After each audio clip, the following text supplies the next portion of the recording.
Kelly, thank you for joining us today. I wanted to get your perspective on how leaders are dealing with the impact on ministry of COVID 19 because you have a very unique position. It gives you the ability to be able to view the church from like an aerial view. And so, being at Lifeway as the women's ministry director, I don't know your full title, Kelly, but you can share that with us for sure. Um, but I just thought that you might have some words of encouragement, words of insight that you want to share with our women's leaders. And I know that they would love to hear from you. I've noticed that a lot of our South Carolina leaders are doing a great job of sharing their heart, being vulnerable and filled with grace towards their groups and congregations. And so I thought it'd be really neat for us to hear from you how you've seen other leaders in other states doing that and stepping up during this time. Yeah, it's been really kind of fun. I've gotten to be on several calls with different states, in different parts of the country. And some of the common themes that I just hear kind of over and over again is number one, women are they're sad because they can't be together. And so there's just kind of that little bit of a grief of, wow, how do we do this right now, and how do we do it for the future? And then, really, there's been a lot of conversations of, how do I keep doing Bible study? How do I keep women in the Word? How do we minister to them when we can't be together? So those are conversations that I just hear over and over again. And I think women have been super creative about some of the ways that they have tried to figure out whether that is maybe they're sending cards, through the mail, or they're making masks and helping, as the service projects. I've seen that quite a bit, and trying to help people, maybe even just grocery shopping for some women who are older and can't go to the grocery store or don't feel safe going to the grocery store. But I do think that part of the big thing that we're seeing, especially at Lifeway, is the number of women who are using this time, because I think they have a little more time than what they have had in the past, to really engage in Bible studies. And so our online Bible studies, right now we have over 60,000 women involved in an online Bible study. And that continues to just has been a really huge part of what we've seen, just because, well, and women are because they can't gather in church. So they're either trying to figure out, how do I do this on my own, or how do I do this with a group? And they've become really creative in trying to connect, especially over calls like this. It's, a month and a half ago, a lot of people had never used Zoom before. And now everyone is using some kind of teleconferencing. They're using Facebook Live, they're using social media, and they're just finding creative ways to stay connected. Yeah, that's really great. And just like us being able to talk like this, we didn't have to travel to Nashville or Columbia to be able to do it. And so that's really a great resource and a tool that we can use. I love that. And I don't think that we're going to go completely back to the way things were. I think that once even things kind of calm down a little more and things are continue to open up, I do think that we're going to always find an online component now that people kind of know how to do it. I think there's going to be a need for people to they're just going to want to do that. Yeah, exactly. And that actually kind of leads into my next question for you. Now talk has completely shifted to reentry or regathering or reuniting, all of those rewords.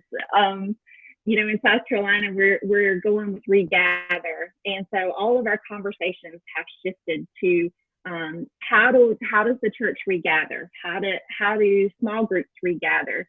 Do you have any advice for our women's leaders, our pastors, our congregations on regathering? Sure. I think that you're right, Melanie. That's a huge conversation right now, because now it has shifted to, okay, as things open up, what can we do? What are we allowed to do? And so it really kind of depends on where you live, and kind of what your state and local guidelines they kind of dictate a little bit of what you can and can't do. But we're seeing kind of restrictions lift here in Tennessee in certain areas. And so people can gather in smaller groups of 10, and they can, start to do a little bit of that. churches are still, what I am finding here is that they're pretty hesitant to completely open up or to regather yet.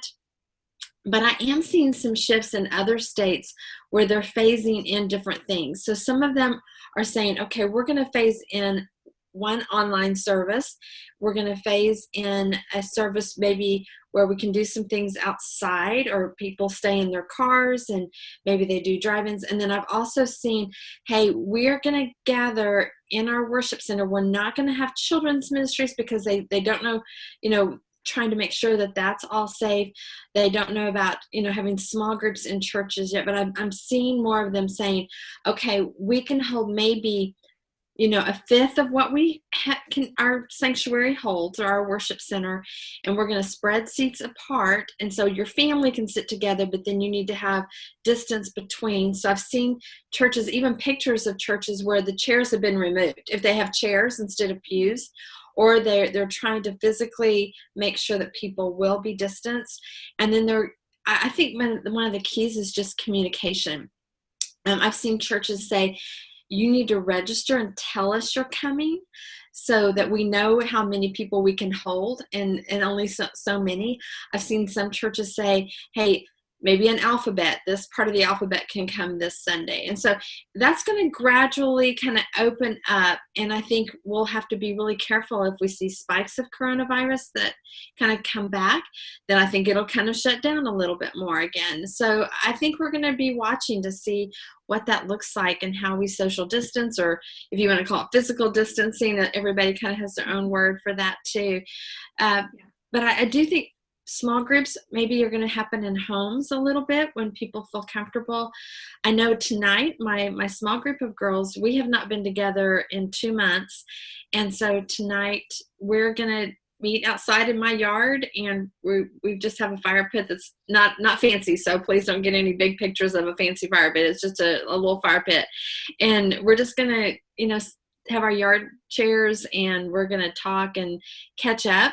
But that'll be the first time that we've gotten to be together in a couple of months. That's going to be a great time, Kelly. I know. One of them is actually, she's graduating from college, and her college graduation was canceled, and so, or postponed, or they don't really know what that's going to look like. So we're just going to celebrate her a little bit too, and have some time and just fellowship.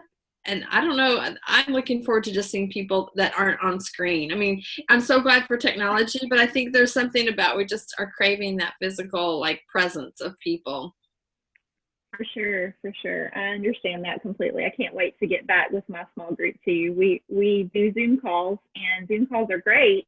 It's a good substitute for now, but I can't wait to be able to hug them and see them in person. So, well, Kelly, I would love for you to share. I know a lot of transitions happened in Lifeway in the past few years, and I just kind of wanted to hear, how has Lifeway been affected by and impacted by COVID-19? Have you seen any changes in the organization, but also as far as resourcing the churches and events goes as well? Oh, I mean, as you can imagine, Lifeway, what we do, we primarily are a publishing company, as well as we do a lot of events. So when all of this hit, there was an immediate and direct impact on our company and the way that we do and resource the local church. A couple of those are events. Well, we can't have events right now. So that has been impacted. And we don't know what that's going to look like for a few months down the road.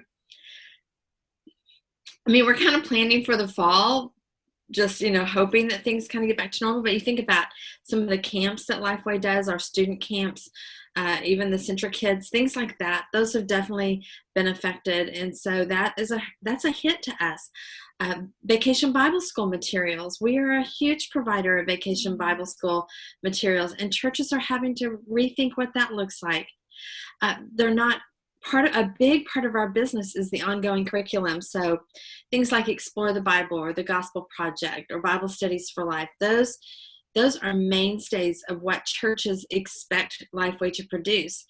And now they're having to rethink, either they're not gathering, so they don't need as much materials, or they don't need the same kind of materials. So those are things that we really saw a very quick and hard impact. And there have been jobs that have been lost, great people who have been with Lifeway for a while, but there were some tough decisions that have been made just because we've had to rethink.